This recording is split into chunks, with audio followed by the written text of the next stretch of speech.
매일 아침을 뉴스로 깨웁니다. 신율의 출발 새아침. 국회의원 선거구 획정위원회는 내년 4월에 치러질 20대 총선 지역구 숫자와 관련해서 현행 246개 지역구에서 244개에서 249개로 좀 늘리는 경우로 결정하기로 하고요. 다음 달 13일까지 단수에 획정하는 국회에 보고한다는 계획이라고 합니다. 여기에 대해서 정치권은 반발하고 있는데요. 이렇게 될 경우에는 서울 등 수도권의 지역구는 9석에서 10석 정도 국회의원 숫자가 늘겠지만 농어촌 지역구는 줄 수밖에 없기 때문입니다. 바로 이렇기 때문에 지금 농어촌 지역의 지역구를 들 의원들은 여야를 막론하고 반발하고 있습니다. 이런 행위, 의원들의 밥그릇 지키기일까요? 아니면 지역 대표성이 진정으로 필요한 도시 이외 지역의 문제점을 대변함과 동시에 국토 균형 발전을 위한 것일까요? 오늘 당사자의 얘기 직접 한번 들어보겠습니다. 신율의 출발 새 아침, 오늘 순서 시작하죠.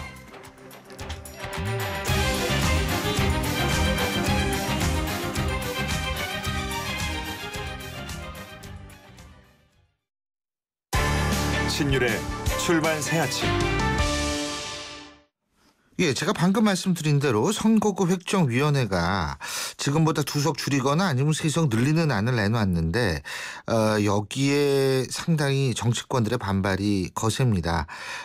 그래서 어제 기자회견을 연 농어촌 지방주권 지키기 의원 모임의 간사 새누리당 황영철 의원 연결해서 지금의 선거구 획정에 대한 입장 직접 들어보겠습니다. 황 의원님 안녕하십니까? 예, 안녕하세요. 수고 많으십니다. 예, 아닙니다. 지금 이제 농어촌 지방 주권 지키기 모임이시죠? 네. 근데 여기는 여야가 전부 망라가 돼 있죠, 그렇죠? 네, 그렇습니다. 예, 어떤 분들이 모임이 예, 여야 의원들이 이제 16명의 의원이 일단 회원으로 가입해서 활동을 하고 있고요. 예, 회원 가입은 안 되셨습니다만 주로 이제 지방과 농어촌 의원님들이 함께 뜻을 하고 있는데요. 예, 이제 16명 의원님들은 헌재 결정 이후에 이제 조정 대상이 될 지역들의 의원님들이 주로 이제 모였죠. 예, 그래서 새누리당의 저를 비롯해서 한기호 의원님, 이한성 의원님, 이철호 의원님, 장인석 의원님, 또 이정현 의원님, 박덕흠 의원님 이렇게 모여 있고요. 또 새정치연합에서는 주로 호남 쪽 의원님들이 많이 계십니다. 예, 간사를 이윤석 의원님이 맡고 계시고요. 황주영 의원님, 김춘빈 의원님, 유성호 의원님 등 8분의 새정치연합 의원님, 16분이 함께하고 있습니다. 예. 근데 여기 이렇게 쭉 지금 제가 이름 들어보니까요. 네. 반드시 지역구 통폐합 대상으로 거론되는 의원만 계신 거는 아니네요. 제가 이렇게 그렇습니다. 보면. 네, 예, 네. 지금 이 통폐합 대상은 이제 아니지만, 예, 이번에 헌재 결정으로 인해서 사실은 농어촌과 지방의 의원 정수 조정을 위해서 이 해당 지역이 조정이 되면 여타 이 주변 지역도 함께 다 대상이 될 수가 있잖아요. 예, 그래서 이런 고민들을 다 함께 하고 있고요. 예, 그리고 꼭 내 지역의 조정이 안 되더라도 이 문제는 어떤 특정 지역구 조정의 문제가 아니라 우리 농어촌과 지방의 문제이다. 예. 그리고 국가 균형 발전의 문제이다. 이런 문제의식을 함께 느끼고 있기 때문에 동참하고 계시다고 보면 될 것 같습니다. 자, 이 문제가요. 저는 개인적으로 네. 2가지 차원에서 접근할 수 있다고 생각합니다. 하나는 네. 제도적 차원입니다. 헌법재판소가 어차피 네. 2대1 이하로 맞추려면 지역구 구조 조정이 불가피하다. 이런 측면과 또 하나는 뭐냐면 사실 지금 인구 수만 가지고 지역구로 접근하는 이 부분에 문제가 있다. 이 2가지 차원에서 접근할 수 있을 것 같거든요. 네. 자, 첫 번째 제가 좀 여쭤볼 것이 지금 말이에요. 사실 서울 같은 경우에 지역구 수가 네. 9석이 10석 는다 그러는데, 예? 네. 네. 사실 예를 들면은 전 그건 항상 제가 정착자로서 얘기해왔던 게 뭐냐면 구청장 1명인데 국회의원은 3분 계세요. 예? 네네. 근데 이게 4사람, 5사람 될 수도 있는 거고 3명인데가 대부분이 될 수도 있는 거거든요. 네. 이거 그러고 사실 같은 구에 산다고 여기서 무슨 소속감이 있습니까? 아니 뭐가 있습니까? 네. 하지만 지방 같은 경우에는 실제적으로 이 군마다 심지어 사람들의 성향까지 다른 경우가 많거든요. 사실. 네네. 네. 그래서 이제 이런 거는 전 문제점으로 생각을 하고 있는데 실제로 지방의 지역구로 둔 국회의원으로서 가장 큰 문제점이 뭐라고 생각하십니까? 지금 아주 정확한 말씀하셨는데요. 지금 이제 수도권 지역 같은 경우는 이번에 소위 말해서 인구가 늘어나서 분할해야 되는 지역은 그 지역에 뭐 대규모 아파트 단지가 들어서거나 예. 그래서 사실은 이게 무슨 생활권의 큰 변화라든지 또 어떤 문화의 변화라든지 정치의식의 변화라든지 뭐 이런 것들을 반영하는 것이 아니라 그 소위 말해서 주거 형태가 변했다고 보는 것이죠. 예.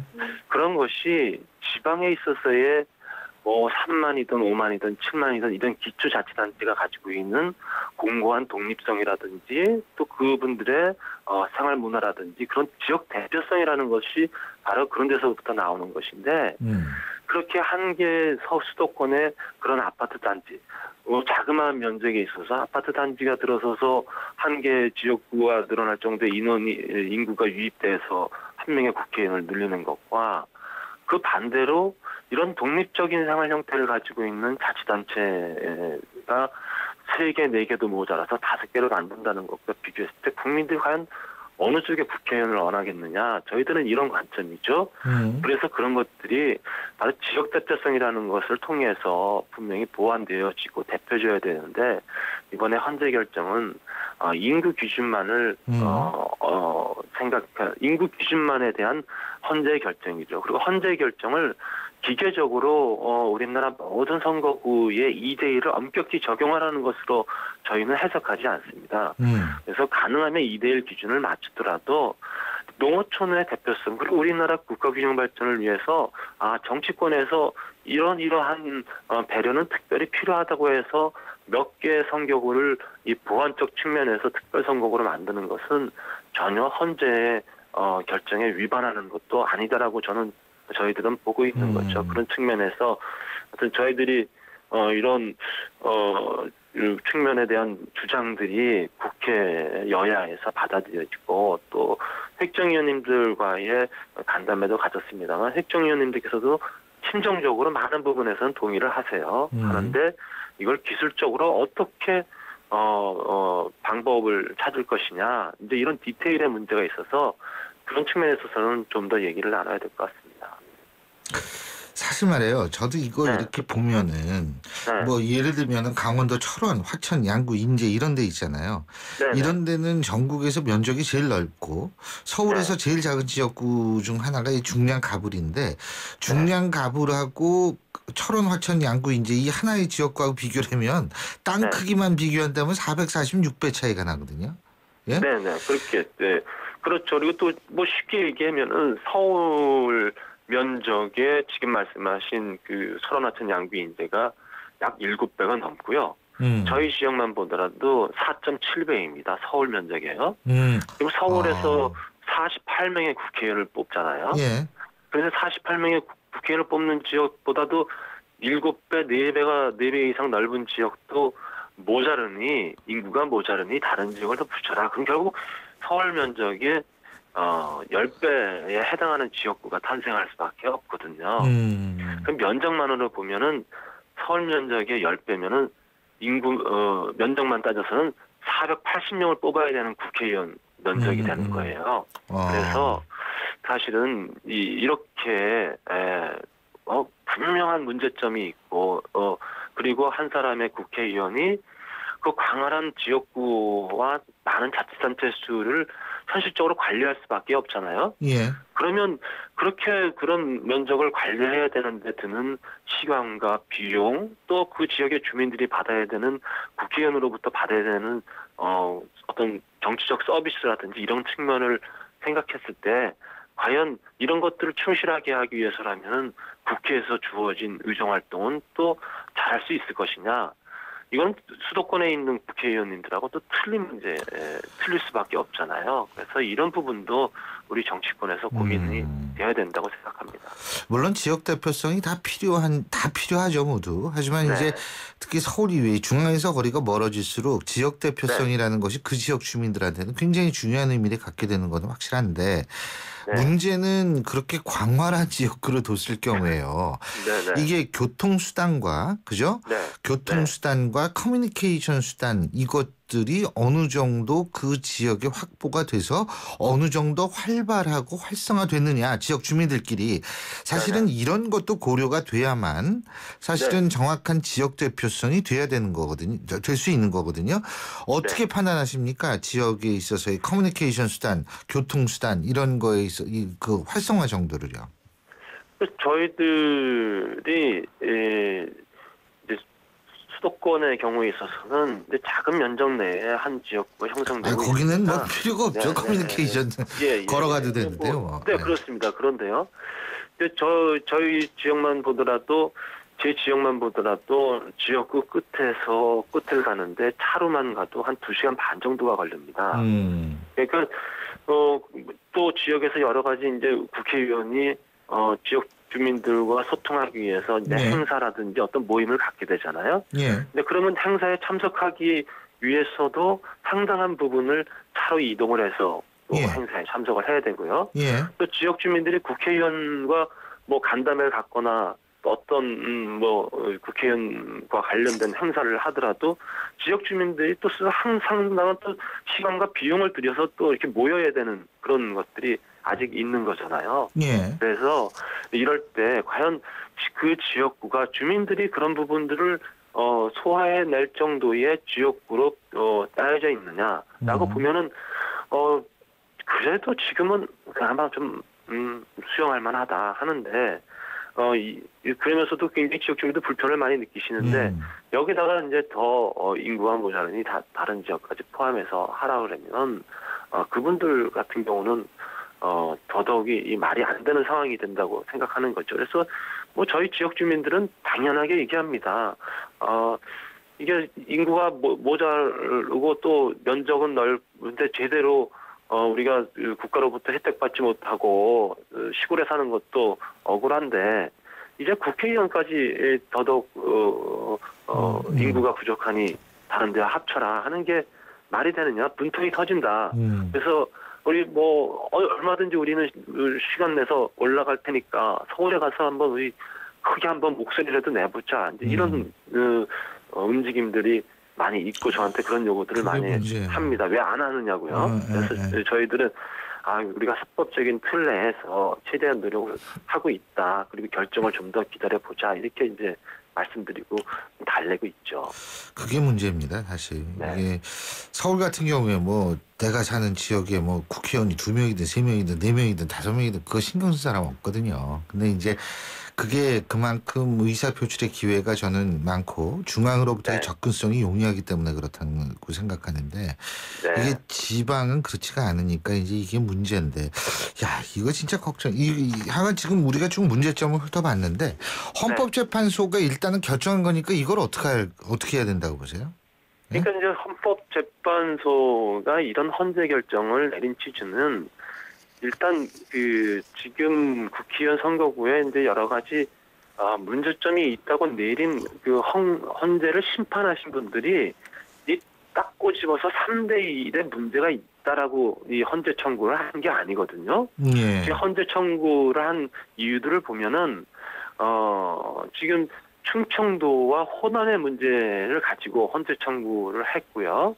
그리고 또 자기 지역의 분할의 문제를 가지고 또 헌재 청구를 한 부분들이 있고 몇 가지의 헌재 청구를 한 내용들을 모아서 이제 헌재가 종합적인 결정을 내린 겁니다. 예. 그래서 헌재의 결정 취지는 일단 지금 3대1의 인구 편차는 이제 편차가 너무 과하니 이것을 2대1로 맞춰주는 것이 좋다라고 그런 결정을 내렸지만 이 2대1에 기계적으로 맞춰야 된다라고 얘기하는 것은 아니거든요.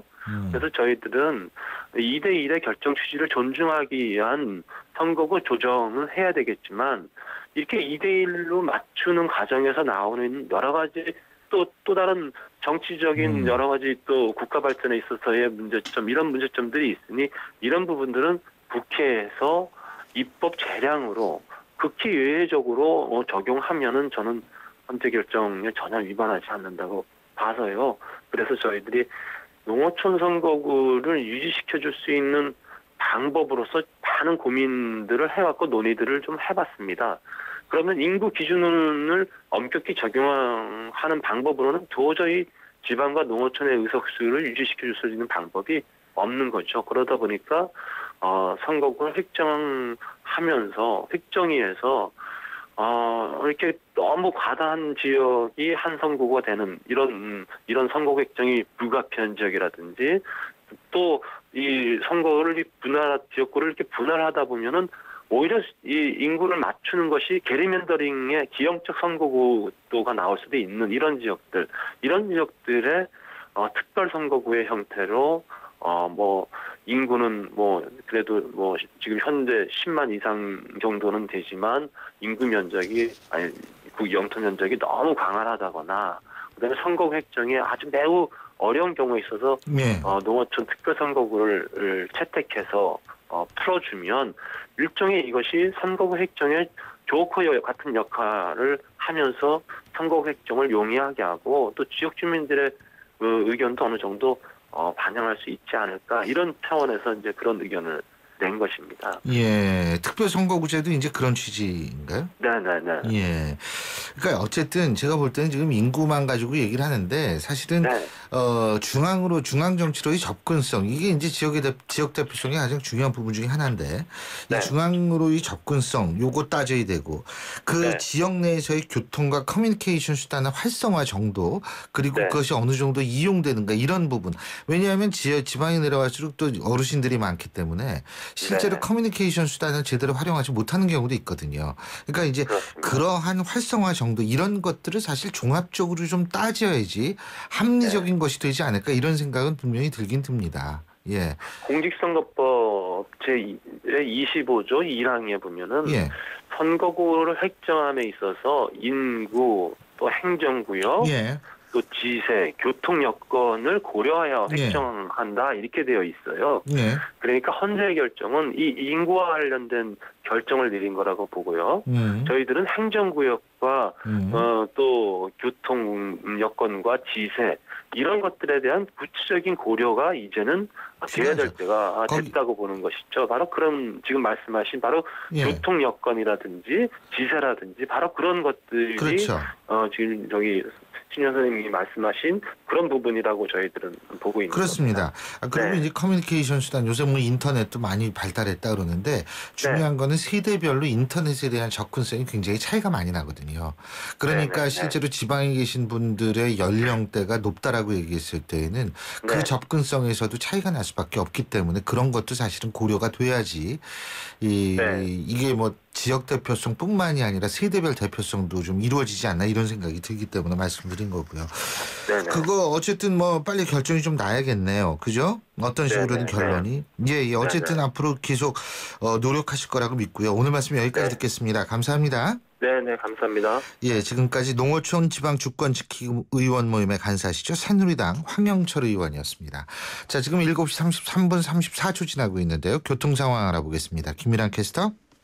네, 출발 새 아침 교통정보입니다. 화요일 아침 출근길 시작이 됐습니다. 오늘 아침도 안개 낀 곳이 있는데요. 안전운전에 유의하시기 바랍니다. 먼저 국회대로 인천 방면 영등포 경찰서에서 경인 두 번째 지하철도 구간 승용차 관련 사고가 있었습니다. 여파로 정체가 많이 되고 있는데요. 소통에 불편이 있으니까 감안하셔야겠습니다. 동작대로는 동작대교 방면 사당역에서 이수교 쪽으로 밀리고 있습니다. 반대 과천 방면 경문고교에서 이수역까지도 정체가 되고 있습니다. 분당 수서로는 청담대교 방면 장지 나들목부터 탄천 1교까지 밀려지다고 있는데요. 반대 과천 쪽으로도 청담대교 남단에서 탄천 1교까지는 서행입니다. 한강을 따라 올림픽대로 하남 쪽으로 행주대교부터 원효대교 지나 동작대교 이미 긴 구간 밀리고 있는데요. 나라나 강변문호 구리 쪽으로 방화대교부터 동작대교, 성수부터 영동대교 사이 속도가 많이 내려가 있습니다. 출발 새 아침 교통정보였습니다. CEO 금난세입니다. 꿈꾸는 젊음은 아름답고 도전하는 열정은 성공을 부릅니다. 파이팅 하세요. 그리고 여러분의 미래를 기록하세요. 성공을 위한 CEO 금난세 씨의 노력은 매일매일 양지 다이어리와 함께합니다. 나의 역사 속엔 언제나 양지 다이어리. 신율의 출발 새 아침 1부 순서는 여기서 줄입니다. 잠시 뒤 2부에서 뵙죠. 여보, 이번 주말에 나들이 갈까? 좋아요. 대신 버스 타고 가요. 출퇴근도 지하철로 하는데 나들이는 차 갖고 가지 왜? 이번 주가 친환경 교통 주간이잖아요. 이번 주는 대중교통을 이용해요. 결혼 전처럼 버스 데이트하는 기분도 내보자고요. 그런가? 역시 내가 결혼 안 한 잘했어. 가서 자전거도 타요. 왜인지는 알죠? 알지. 자전거는 건강과 환경을 다 지킬 수 있는 친환경 교통이잖아. 9월 16일부터 22일까지 친환경 교통 주간입니다. 당신이 선택한 친환경 교통이 친환경 거리를 만듭니다. 이 캠페인은 환경부 수도권 대기환경청과 함께합니다. 소통의 아침을 여는 공정한 목소리. 신율의 출발 새 아침. 신율의 출발 새 아침 2부 순서 지금부터 시작하겠습니다. 신율의 출발 새 아침. 여러분 주유소 자주 가시죠? 저도 가는데 결제할 때 카드 줍니다, 그냥. 그런데요, 여기에 조금 주의가 필요할 것 같다라고 얘기들 합니다. 주유소에서 손님들의 신용카드 정보를 빼돌려서 복제 카드를 만든 일당이 경찰에 붙잡혔다는 소식인데요. 근데 이게 기가 막힌 게 말이에요. 카드 복제하는데 걸린 시간 얼마라고 생각하십니까? 10초랍니다, 10초. 이거 어떻게 가능할까요? 전문가 연결해서 알아보겠습니다. 경찰수사연구원의 황석진 외래교수 전화 연결되어 있습니다. 안녕하십니까? 네, 안녕하세요. 예. 아니 이거 주유소에 가면은 왜 저 카드 이렇게 주잖아요. 그럼 이제 그 결제해가지고 명세서하고 같이 갖고 오지 않습니까? 그렇죠? 예. 근데 이거를 복제하는 모양이죠? 예? 예, 그렇습니다. 예. 이번 사건도 보시면 예. 범인들이 그 신용카드 마그네틱 정보를 수집하기 위해서 예. 주유소에 위장 취업을 했습니다. 예. 주유소에 위장 취업을 했어요. 예. 자기 그 신분을 속이기 위해서 신분증이라든가 뭐 이런 부분을 제시하지 않고 예. 그 실명 뭐 이름을 써가지고 가명으로 위장 취업을 하고 난 다음에 아하. 그 미리 준비한 이 복제 장비를 가지고 이용 고객들의 그 신용카드 마그네틱 정보를 한 열흘에 걸쳐서 한 130건 정도 130건. 사건이. 네네. 그런데 이 사람네들이 그 카드 복제해가지고 자기네들이 썼습니까? 네, 직접 사용을 많이 했고요. 특히 뭐 그 경기도 남부권 일대에서 예. 공방을 돌면서 한 수백만 원 이상의 귀금속을 구입하는 등 이런 부정 사용을 시장 자행했습니다. 예, 지금 있잖아요. 전화 상태가 조금 고르지 못한 것 같아서 저희가 다시 한번 전화 드릴게요. 예. 자, 지금 저희가 얘기하고 있는 부분이 이게 기가 막힌 얘기입니다. 그러니까 우리가 주유소에서 이제 딱 주유 끝난 다음에 카드 건네주면 거기에서 카드 싹 긁고 명세서하고 카드를 갖다 주는데, 여기에서 카드를 복제했다는 거예요. 10초밖에 안 되는 것. 그래서 이렇게 된다면은 아마 이것을 어떻게 된 일인지 밝히지 않는다면 아마 더 많은 피해자가 나올 가능성이 있지 않을까 해서 저희가 지금 얘기를 하고 있는데요. 그렇다고 우리가 주유 끝난 다음에 직접 가가지고 거기서 다 카드 긁고 이러기도 사실 시간 관계상 쉬운 일은 아니기 때문에 참 이거 어떻게 해야지 정말 고민스러운 부분인데요. 자, 계속해서 조금 더 자세히 알아보겠습니다. 나와 계시죠? 예, 나와 있습니다. 예. 자, 근데 말이에요. 문제는 뭐냐면 10초밖에 안 걸렸다며요, 이게. 그 시간은 10초보다 좀 더 덜 걸립니다. 한 2, 3초 정도면 충분합니다. 2, 3초. 더 심한. 그거 어떻게 하는 거예요, 이걸? 그 복제 장비가 그 담배갑의 그 한 반 정도 크기입니다. 이런 정보 이런 복제 장비를 손에 파지하고 있다가 예. 그 고객이 그 주유 대금을 결제하려고 그 카드를 주면 그 건네 받아서 한번 쓱 긁으면 그 카드 뒷면에 있는 마그네틱 정보가 고스란히 수집되게 돼 있는 거죠. 아, 마그네틱 정보를 읽는 기계군요. 아하. 예. 그렇다면은 요새 신용카드 중에 마그네틱 이거가 붙여 있는 대신에 칩 붙어 있는 신용카드는 괜찮겠네요. 그럼 못 읽겠네요. 우리나라에서 발급하는 카드는 그 신용카드가 신용카드이건 뭐 체크카드이건 모두 다 IC칩 카드가 내장되어 있는 카드가 발급되어 있습니다. 예. 다만 그 IC칩 카드를 그 받을 수 있는 그 가맹점이 상당히 제한적이라는 것이 문제입니다. 아, 그러니까 그거를 좀 보편화시키면 이런 일이 안 발생할 텐데, 그죠? 예? 예, 그렇습니다.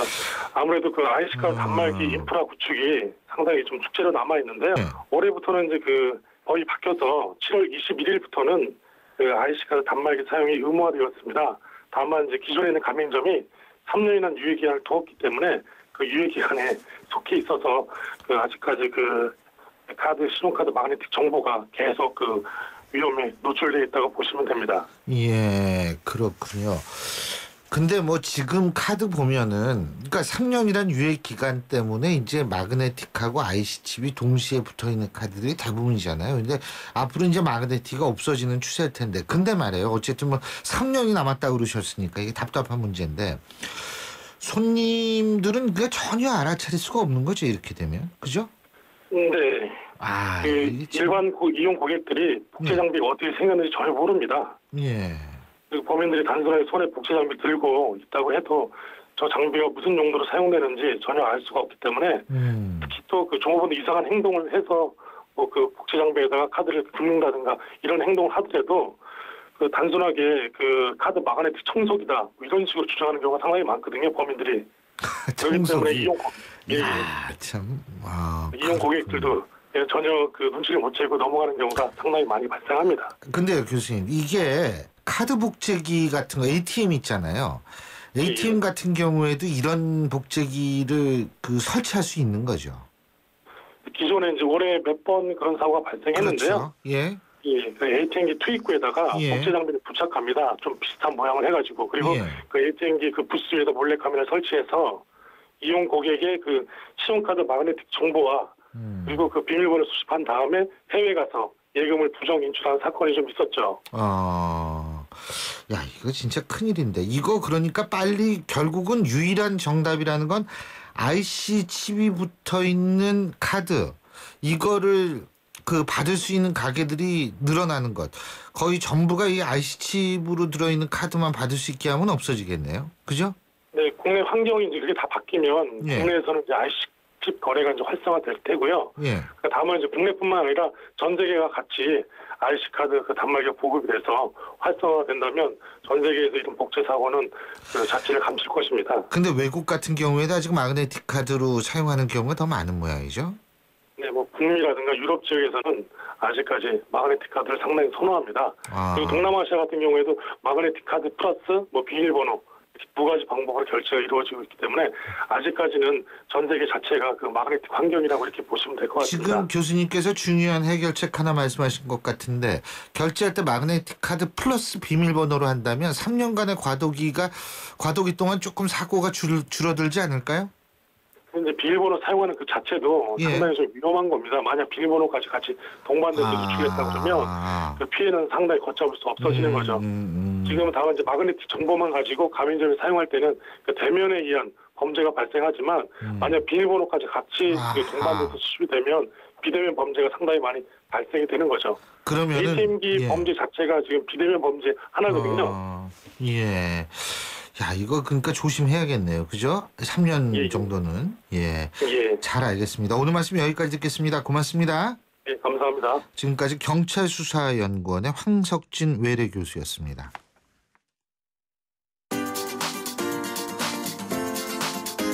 YTN 뉴스 FM 신율의 출발 새 아침 댓글로 보는 뉴스. 댓글로 보는 뉴스 순서인데요. 오늘도 YTN 플러스 최영아 기자 함께하겠습니다. 어서 오십시오. 안녕하세요. 오늘 제일 관심이 뜨거운 뉴스 어떤 겁니까? 네, 정부가 안전을 강조하면서 광역버스 입석금지 제도를 시행한 지 1년이 넘었는데요. 예. 오락가락 운영되면서 시민들을 오히려 혼란스럽게 하고 있습니다. 예. 출근길, 퇴근길에 승객들이 몰리다 보니 금방 좌석은 없어지는데요. 입석은 기본에다 앞문이 막히면 뒷문으로 타고 있는 실정입니다. 버스 운전사는 인터뷰에서 타시는 분들이 타겠다고 하면 안 태울 수가 없다 이렇게 말을 했는데요. 경기도는 새 대안으로 2층 버스를 도입해서 이르면 이달 말 정식 운행될 예정입니다. 안전 문제는 여전히 남아 있고요. 누리꾼들은 대대적으로 제도만 시행해놓고 정부가 나몰라라 하는 거 아니냐 이런 지적을 하면서 증차를 하지 않는 이상 입석 금지하면 사실 퇴근길에 집에 못 갑니다. 어쩔 수 없이 입석으로 타지만 대형 사고가 날까 늘 불안합니다. 이런 반응이었습니다. 그렇죠. 예. 자, 그리고 다음 뉴스 어떤 겁니까?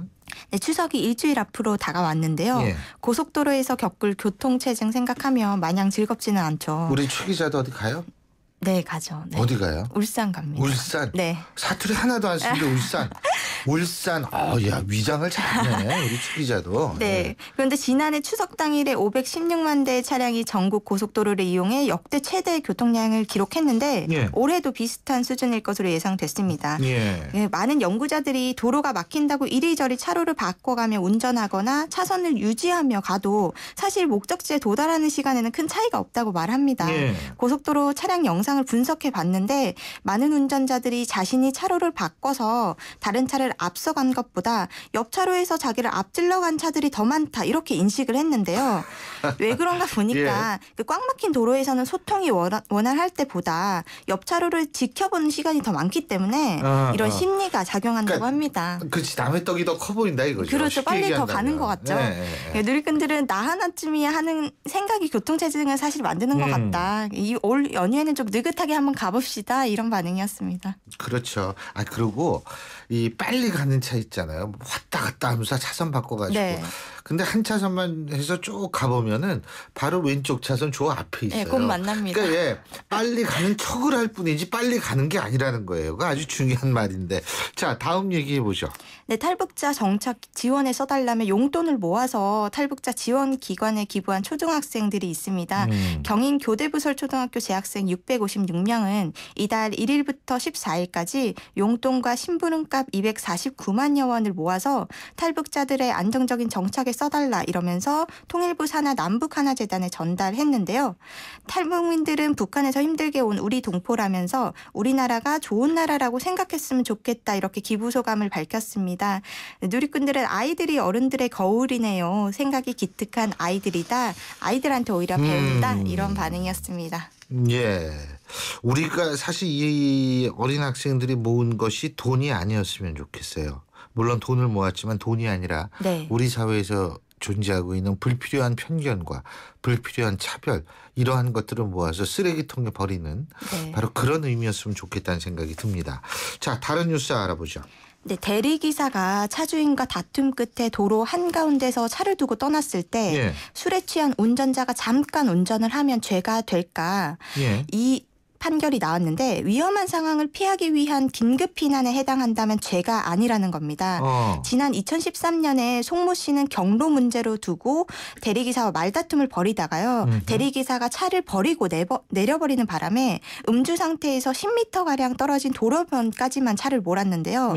재판부는 차가 계속 정차에 있었으면 사고 위험이 높았고 사고를 피하기 위해 차를 이동시켰을 뿐 더 운전할 의사는 없었던 것으로 보고 무죄를 선고했습니다.